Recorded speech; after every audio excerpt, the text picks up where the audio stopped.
pagpapalitan ng kanilang pagmamahal na sinabi sa isa't isa. At nakita po natin kung gaano nila sinabi yung mga salita na yon na nanggaling sa kanilang mga puso.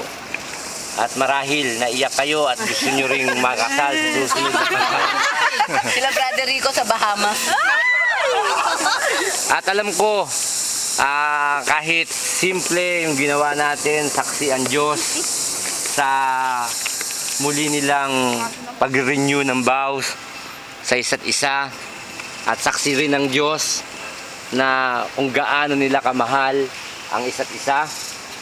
At ang Diyos ang magpapala sa kanila sa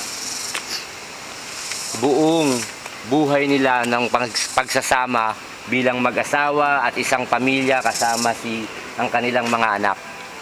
At para makita natin yung patunayan, yung sinabi nilang pagmamahalan kanina, sinabi nilang pag-iibigan, ay maaari bang ipakita ni Pastor Emmy sa pamamagitan ng isang halik?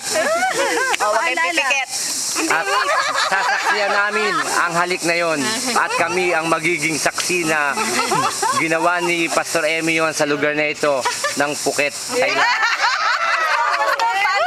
Paalala daw. Yung sabihin niyo po. Ang Halik susunod- sa noo. Ang halik sa noo Yan. ay pang sa lola.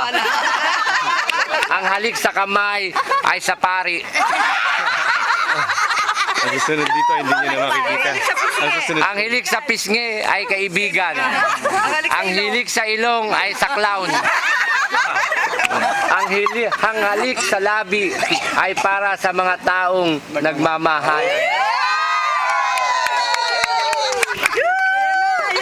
Pero bago yun, gusto ko muna kumanta si Bob.